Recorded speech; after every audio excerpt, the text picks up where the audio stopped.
Namaste, everyone, and welcome to the next normal in collaboration with America Meditating Radio. You know, ever so often you come across certain folks in your journey and they inspire you and they touch your heart as well. And somehow you find them a little bit on the unforgettable side. For almost a year now, we've been doing our online programs and we have met so many wonderful people out there, folks that we didn't know yet. We've now come to know very deeply from the heart. And I'm kind of grateful in some sense to this pandemic, not of all the horror and the sorrow and the fear it has created, but I'm grateful in some of the beautiful connections and relationships that it has now birthed, not just in my life, but in many of my friends who tell me also a similar story. You know, as we continue to navigate through this particular period that we're in, I'm coming across so many stories of individuals that are going through a really deep stage of either depression or a sense of frustration or fear, anxiety. And some of us have had experiences that we just cannot explain, such as a near-death experience. How many of you have felt that? Recently, I lost one of my greatest heroes, Dadi Gulzar. She had this ability to detach so much from the consciousness of her five senses that it's as if every time she went into like her trance-like stage to experience God's light and God's love and God's wisdom, it was as if she was just dying. And then she would really feel the power of the human spirit, which is filled with so much warmth and care and love and purity and peace. Our special guest tonight, and more so our special guest today, is someone that I had the privilege of talking to in a previous show. And I wanted him to join us on Next Normal because I thought that what he brought to the table is definitely in alignment with the work that we've been offering. Jacob Cooper is a clinical social worker, certified Reiki master, and certified hypnotherapist, and he specializes in past life regression therapy. He works privately with clients through online services, and Jacob incorporates mindfulness and a spiritual approach to focus on the connection between mind, body, and spirit. Inspired by his near-death experience and transformative encounters, Jacob facilitates spiritual awareness and empowerment through life-changing seminars. He's the author of Life After Breath, How a Brush with Fatality Gave Me a Glimpse of My Immortality. Please, let's welcome Jacob Cooper to The Next Normal. Thank you so much for having me. It's a true pleasure to be here with you. Yeah, there's a lot swirling in the atmosphere. A lot of people are feeling a lot of things, Jacob. And there is a question that a lot of people are percolating is about their mortality. You had a near-death experience that I think opened you up to a whole different interpretation of life, death, and perhaps even rebirth. Could you share with me a little bit about that moment in your life where that near-death experience occurred? Yes, so chronologically, I was in this body 3 years old.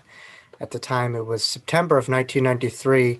It was right before the Jewish high holiday of Yom Kippur, which is a day where your soul is met by the Creator for a year of health, well-being, prosperity, and it's the Day of Atonement where you meet the Creator. Little did I know at that time that I was about to have a whole different interaction and engagement with the Creator that was not depicted in the religion that I practice or I grew up with, in that body in this lifetime. I had an upper respiratory highly contagious virus called pertussis, otherwise known as whooping cough, which for myself as an infant could be quite fatal, and even children, and even some rare cases in adults. And so it was left untreated, and I was not vaccinated for it at the time. So we could talk about the parallels with what's happening, obviously, today on a macro scale with what I experienced. But I went to a park as an innocent kind of day, and I went to a playground with my family, friends, and sibling, and it was just kind of like a regular day, except there was something in the back of my mind that had like an eerie sensation that this was something different, that something profound on the horizon was about to shift that I couldn't quite touch. And I went up rungs on a ladder, hence my name Jacob. from the Bible, Genesis, when Jacob had the dream of the angels going up and down the ladder in Bethel, or otherwise known as the house of God, fleeing from his brother Esau. And I went up the ladder going onto a slide, and after each rung of the ladder, my breathing became even more resuscitated and more belabored. And at the top of the ladder is when I began to suffocate, and literally no oxygen was coming into me. And I began to notice my body was no longer an ally, no longer functioning as if you try starting your car and it wasn't clicking. And so I had to literally, much like if you try to start your car, nothing were to be working. It makes no sense to be putting your foot on the gas pedal. You go out in the car, you check the engine, and saying kind of what's going on. And kind of at the age of 3, that's what I happened with my body when it was no longer serving me. Yeah. Something you could remember that at the age of 3, because I can't remember that far back. I mean, how were you able to associate that at 3? That seems quite evolving. Yeah. You know, it held me back at the time because I knew the world around me would just not believe me, nor would I have the language to really express that experience. But as a psychotherapist, it speaks to trauma. I can't think of anything more traumatic than suffocation. That's unless you get shot. That's how most people die: is they suffocate. Your breathing becomes slower, and then you suffocate. But also, this experience was not produced by my body. It was another realm that I experienced, and so that's something that I was able to recall. So you combine the trauma with the heightened euphoric experience. Uh, it's something that I can never forget. Trauma sticks with you, the surrounding events of it. But this was not something produced by my brain, but rather filtered in the absence of my brain. Now, how do you know, like when somebody gets shot, that there's a suffocation that happens? Did you go through a life regression that gave you that experience, or is that just medically known? Because I know nothing about that. That's why I'm Oh, asking. no, I said unless you get shot, like as in it's so sudden, right? But so for most people, when they're about to die, yes, that's medically. Most people, they suffocate, stuff like that. At least it happened to me with an upper respiratory virus such as whooping cough. I definitely suffocated.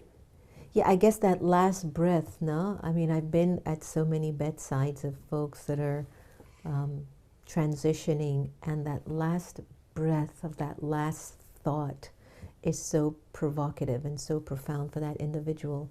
Now, I've heard of certain, conversations about there's something on the other side of death, or there's the other side that exists in some sort of a mystical way.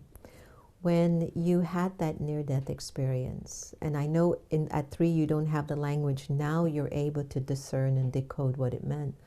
But did you go into this other side? Was there an other side? And how did that feel? For me, the other side is an awakening of consciousness and being able to live from an awakened state in this world right now, where I'm not feeding into a lower vibrational frequency: anger, lust, greed, attachment, and ego. So for me, like the other side, when I have my spiritual sort of near-death experience where I die to body consciousness, or I die to algae, I enter into the other side of my consciousness, which is the deity in me. Right. What's your understanding of when you had that experience, and then as you're growing and you're moving into it and you're dealing with a lot more other patients and people are sharing with you stories, there's this conversation that I've heard again and again: I saw the other side. There was something on the other side. What was on the other side, Jacob? That's a profound question. What I would say is the other side, part of it is right here, if you think about it. And I say this evidentially, where I was aware of my body that was flatlined on the ground, irresponsive to the call at the park, and literally hovering over my body was an endless sea of angels right above my body. And so I agree with you. It's a heightened state of consciousness, a heightened state of awareness, as if you take the dial from this realm and turn up the frequency, and the vibration is vibrating at a much higher rate. So it's right here, right in front of us. The angelic realm is all around us. It's just the thin veil overlaying this.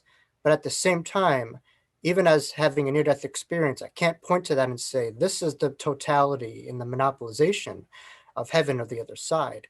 What I could say is when you think of eternity, there is no possible limitation to heaven or what it is. There's no possible limitation to it.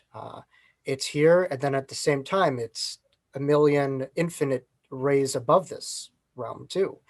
And there's no time, there's no space, there's no forward, back, front, middle. It's all that ever is and ever was around us beyond this body. And so I agree with you with that testament that it's a heightened awareness overlaying this reality in a heightened state of consciousness that we were not privy to while being in the body. And it's a lot unlimited and unencumbered that we wouldn't be privy to being in the body at times. Yeah, I agree. When my hero just passed, Daddy Golza, she had so much power in her when she was in her body. But when the soul detached from the body, it was like this nuclear explosion of her spiritual presence and capacity and purity and love and silence. It's just kind of enveloped so many of us. And I think about this, Jacob, that many of us get onto some sort of a spiritual path or a religious path or just a path of their own. And folks try really hard to get to that other side, which is the side of spiritual integrity or spiritual power, of love, of light, of peace. And I've noticed sometimes there's some folks that try to force themselves into that place, and you can't. I've recognized that the greatest virtue required for real spiritual evolving is sincerity. And I think nothing can be more profound than a near-death experience to take you back to an energy of sincerity and humility. How did this whole experience, and as you grew, especially where you are today, how do you think it changed you to become a better person? Like, how did it make you a better person? Can you identify the impact Yeah, it had on you? that's a wonderful question. It's diametrically, the spirit realm, I'm sure you could attest to this, is diametrically opposite to this reality. In a sense, in this reality, we're taught from day one that we're basically a blank canvas. We know nothing. People look at us synonymous with our body and our level of understanding, and that couldn't be further from the truth. The inner and the outer are not one and the same, particularly when we are younger. There's a whole other underlying past that. But I would say is the embodiment of who we are is what this is about. I think in this reality, we're so taught that we have to become something to be something. We're not taught that we don't have it inside of us, whatever that it is. That depends on each person. But in a way, the near-death experience told me that all these truths and all these things that I was seeking, all this euphoria, ecstasy, everything was not out there, but it was in the own backyard of my own inner doorway to my own soul. And so I think a lot of people gave a lot more power over to the body, to the material, and they tried to chase all those things from being disanchored and displaced from home. And I think ultimately what I learned was the value. And I picked this up later in life because I tried to suppress that experience for years, but eventually the beach ball had to come up to the surface. I couldn't ignore it. And so I think honestly being anchored in that eternity into your soul and having that embodied into your everyday life is a way that we don't have to wait to get to heaven. We could live our truth. We could live our authenticity, as you said, within everyday life in this body. Yeah. Well, you're now 30 or in your 30s, and 30. as you continue to journey with this wisdom that you're carrying, how do you how do you connect the benefit of a near-death experience to the current times? And I'll tell you what I mean. Yeah. I Yeah. feel like if everyone had a near-death experience, it would be much sweeter. Right. That's how I connected. What do you think? I would say I would disagree and respectfully, with respect, that we all, in a way, are having our own miniature near death experiences in these times. I think on a macro level, the trickles of the near death experience and the game plan of it is the rug that you're standing on, or this comfort level is shaken up. You had the shake-up period within your life, and you're kind of displaced. And then, in front of you is a decision to hold on to that degree of misery or to look at life in a different way and to have a different angle.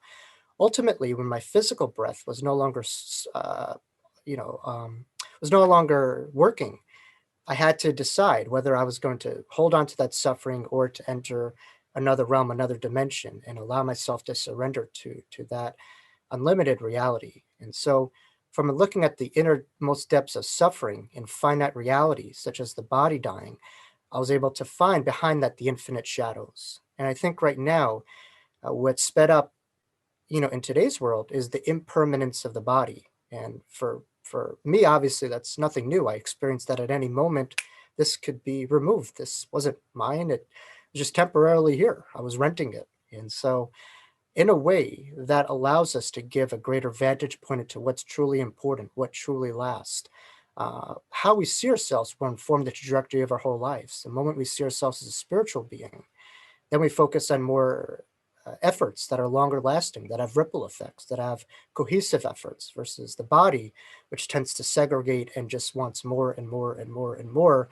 But obviously, as we know, we can never take that with us. And so it's just merely what we decide to feed our prism of reality and satiation with, as the body is never satiated and the soul just desires to be expressed and to unify and to heal. And so I think that vantage point is something we could all um, implement, hopefully, in today's world with the displacement of our reality.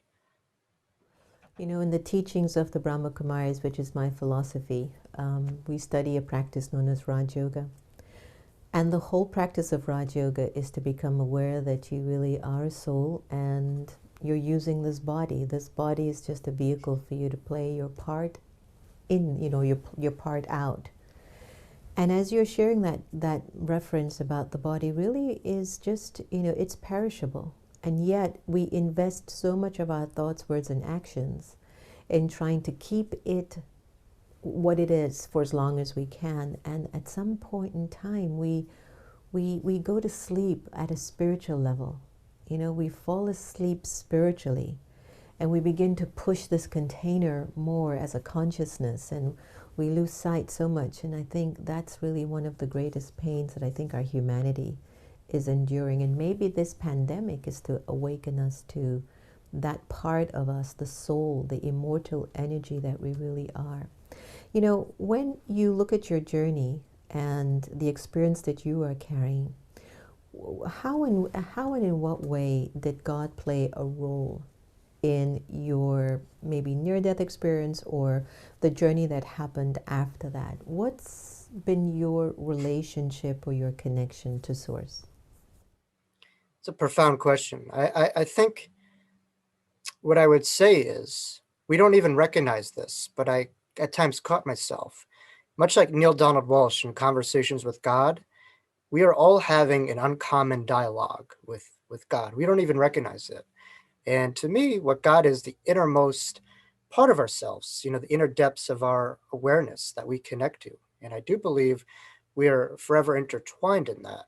And so, what I would say is within this lifetime, there's a transactional dynamic of judgment to ourselves. Most of us, brought up in that world. Like, you said before, we had to become something to be something. And I think, in a way, what I learned is to doubt yourself would be to doubt God. If you do believe that you are a part of God, if you are a part of, angels and spirit guides and all these other things, I think in a way it's learning how to evolve the love that we give to ourselves. Then we could give that over to another. As merrily, the worldview is just a reflection of how we view and treat ourselves. And so, what I learned God to be is the most infinite, euphoric extent of unlimited, unconditional love. And ultimately, that is the goal within each and every lifetime is, to come at a higher understanding of that unconditional love. And that to me is the embodiment of someone who's spiritual, is each and every day, learning how to love ourselves, loves our neighbor, without the checklist being made. And I don't know about you, but I look at God within people, or angels within people. Have you ever looked at people where you felt like you could just shoot a basketball into an ocean, where you just felt free, and they looked up at you and not down at you, and when you were talking, they just wanted to support you. They saw something down the road in you that wasn't, at the surface there. And to me, that's the relationship with God, is just the highest vantage point belief system, of yourself, the highest version of yourself, and believing and trusting that. Otherwise, we wouldn't be here if we didn't have that higher, climactical version of ourselves. So, Jacob, I love what you said. Yes, definitely. There's something that you said about if you doubt God, if you doubt yourself, it's like doubting God. That was very right. beautiful.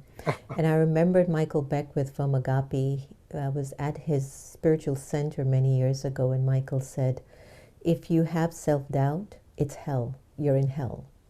And I thought about that too, and I said, that is so profoundly true. If you doubt yourself, then what hope will you even have? And how can you doubt yourself when you're God's child anyway? Of course, we're going to go through ups and downs and ins and outs. The question is, how do you stay in the awakening and the awareness that you really are God's child? So how do you, Jacob, stay in the awareness and the awakening of being God's child? I mean, come on, you're Jacob's ladder. So Yeah, yeah, what yeah, keeps you in that place? yeah. I speak about this in Life After Breath. Around 2 decades after my near-death experience, and this is just symbolic with what I try to do. I'm just giving an example.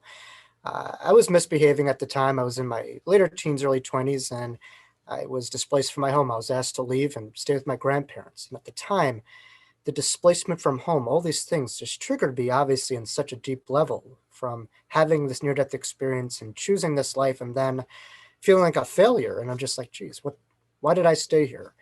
And subconsciously, I walked around the corner and I went into a playground, and I just looked at the playground and I just began to weep. And I was overcome with emotion.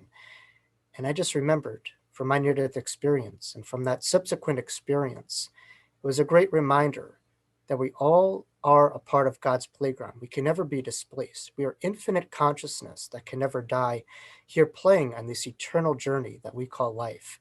And I think within moments where, like you said, no one is immune from the human condition, especially these days, obviously. But I think the key is, and we could label it differently, there's many paths up the mountain, but I view mindfulness as a great tool to really recenter and repivot back to that place of unlimited understanding, unlimited, unconditional love. Um, and so whenever I feel a little bit displaced, I take myself back to that playground. I remember we are just playing our part. We are just children and our brothers and sisters keepers in this eternal playground. And I view that near death experience as my ultimate educational framework for the life that I live. And and so I learn every day through life different things, but ultimately that's what I always go back to. And so I think for viewers, when they're getting stuck, um, it's not about, I think a lot of people give this up because they're not perfect. And at the end of the day, mistakes makes us humane. You know, part of being human is making mistakes, which and learning from them makes us humane. And so I think it's not the pursuit of this perfect path, but the ability to pivot, recenter, and to fill that space with infinite wisdom that no matter what, we can never be hurt, damaged, harmed in this lifetime. And it's all, in a way, an illusion. And I look at darkness as a great friend that reminds me that light and love have no end. And that's what I try to remember. Beautiful. Let's talk about your book, Life After Breath. What do you look forward to your readers receiving from this book? Yeah. Well, I wanted to make it different. I read a lot of, you see, when I was writing my book, I consulted with a lot of top tier authors, and they would say, you should just do a blog. What's the point of writing a book? Whatever you said has been said. And I said, with respect, I said, you know what? That might be true. I mean, we're connected to the same place. I don't take ownership of this other thing. But you know what? It's not going to be said in the way that I'll say it. And the way that I say it might not touch that person who follows X and X, but it might touch someone else who can't relate to that person. And so I think the beauty of it is As long as your mind is clear, your heart is pure, as your intentions is real, there's unlimited potentiality out of a project. Life After Breath, I don't try to pigeonhole as just a near-death experience book. I try to relate it in a way where people won't put myself or my near-death experience on a pedestal or be defined by my story, but rather allow that story to define their own story and to have a little bit of what I say to kind of tickle their eternal awareness and take a little bit of that forgetfulness, as you said before, and that amnesia as soon as we come off the shores of the other side into this realm, and to remember that we are this body, that this is a spiritual thing, and that's not reserved for these gurus or deities, but it's in all of us, and we all have that.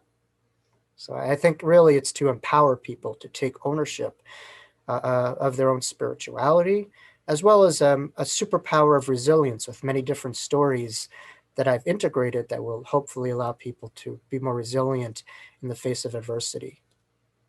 Very nice. Thank you for your gift. You know, as we continue to navigate during these times, we're not quite certain what to expect. I think because of the recording of the old normal that we're so accustomed to. And I just wonder, you know, what are you seeing in terms of post-COVID? What are you sensing? What are you intuitively feeling will be our state as a humanity post-COVID? I really do think that the the micro and the macro, the individual and the collective are one and the same. And so, much like we could see when we lose a loved one or when something, as we would call, horrible, awful, terrible happens to us, we go through the natural, stages of grief that Dr. Kubler-Ross speaks about, and grief and dying and stuff like that. But at the end of that is a strength that we probably wouldn't access had we not gone through that. And so I do believe that all these challenges, initially they could be quite polarizing when we're not anchored in proper foundations, and when we're just kind of leaves and waters, and we're not anchored in real good foundations. But eventually, I think people recognize that the outer world cannot serve us, that we can't have oxygen from it, that in a way, as the plug has been pulled, we need to remind ourselves that we need to tune into a different plug and tune into a greater sense of reality. So I can't speak for each person, but what I could say is, I think as a thrival and survival skill, much like when your car gets stuck in the snow, you ask for help, you try different gear, you try something different than before. And I think change scares a lot of people, but change is a necessary component of evolution. If you look at animals, when their terrain is threatened, they don't just sit there and fret. They go on to greener and higher pastures. They're skillful. They go with the flow. They find something different. And it's my hope that as human beings, we could do that too, where with what's in front of us is no longer the same and it's different, we could find a new pasture that we could harvest and work on and work together with. Me too. I have that same wish that we would definitely evolve, because the fact that it's a global epidemic, it's global. This isn't happening just to America or to Africa, to China. This is happening everywhere. So everyone has the same consciousness. What does this virus represent? I've had conversations with friends, and I told them, because we all have algae, recorded in our personality, the acronym I mentioned earlier: anger, lust, greed, attachment, and ego. And that is a virus that is making us sick. And what's the antidote, or what's at least the vaccine? The opposite to algae. So conscious love, God conscious love, will knock all of that algae right out of our systems and make the world into a golden age paradise. Well, at least we can dream, right? Nobody can take that away from us. Right, right. But So I'm going to do a spiritual rapid fire with you. I'm going to mention a few words, and if you can just tell me what comes to your mind immediately, I think that will be awesome. Ready? let's go. God or religion? God or religion? I would say it's One hard for me to word. pick rapid fire. I would say God, but on the philosophical standpoint, God exists not because of religion, but despite of religion. Okay. One word, Jacob. All right, life or death, Life. happiness or peace, Peace. ocean or a park or a forest. Park or forest. Okay. Um, when you look up at the sky, what do you see? Clouds or the sun? Clouds.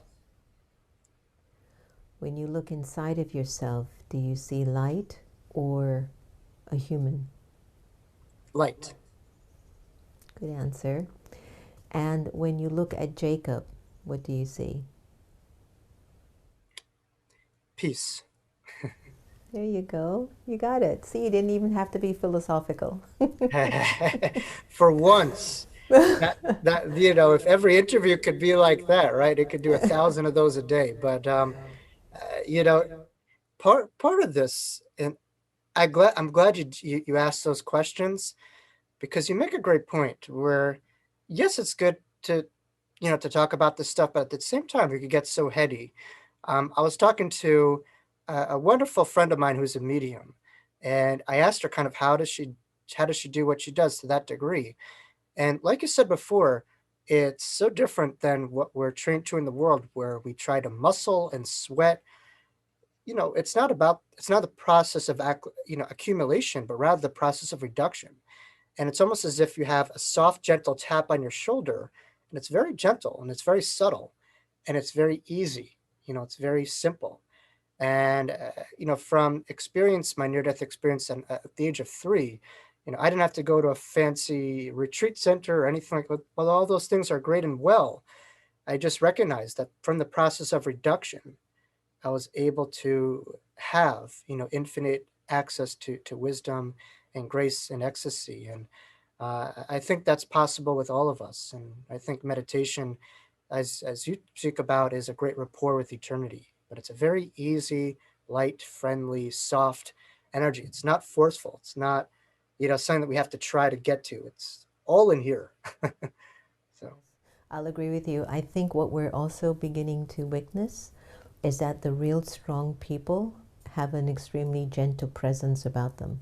They're not these aggressive, like out with you, down with the no, people, more power to this one. But it's when an individual has done the work on their souls and they have put all the right ingredients of values and virtues and integrity and beauty and purity into the soul, that when that soul goes anywhere in the world, they will carry the energy of that fragrance, which is doing the service, which comes back to my point earlier in the interview about the important virtue of sincerity being the real fuel behind individuals having spiritual experiences. So many folks, they do meditation, their spiritual stuff, and it's become so entrepreneurial, and it's yeah, also become very something that corporate. they're just right. They're just mastering it now, and that is absolutely fine. I am basically speaking to those hearts and those souls that are just really wanting to settle into that space that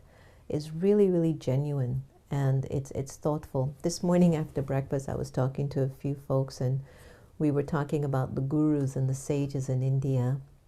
And one of my brothers was saying, oh yes, and how pure they are, and what they've done, and who they stand in the world as.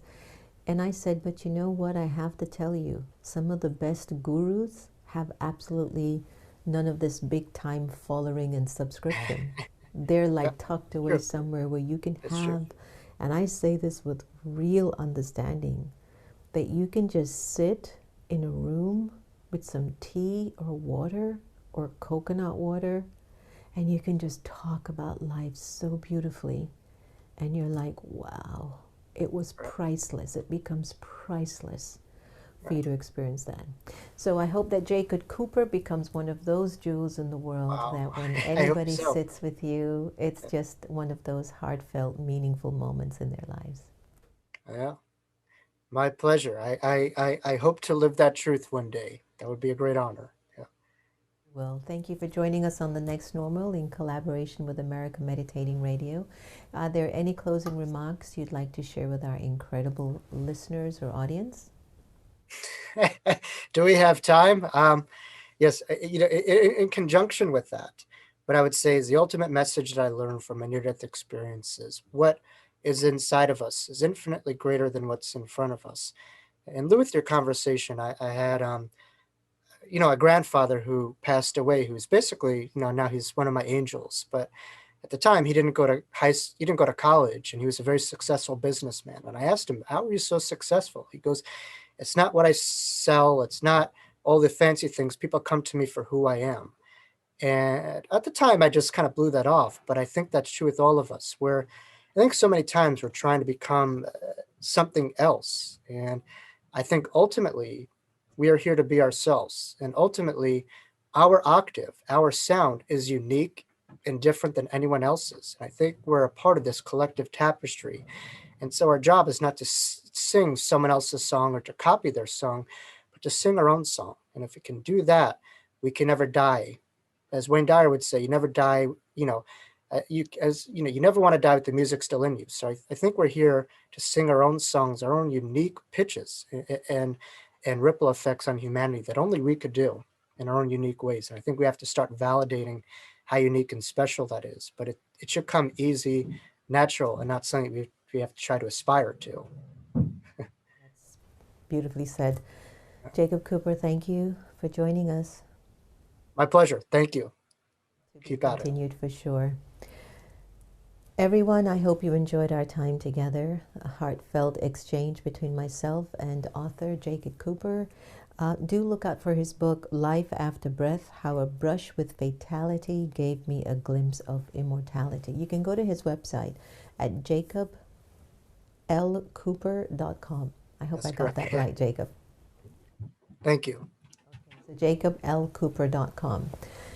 As we look at our lives, everyone, I'm sure you must be feeling this great urgency of just landing into that right place inside of your personality. That place that when you look into the mirror, God is pleased. He smiles at you because he sees that you're putting the best of yourself forward to match his vision of you.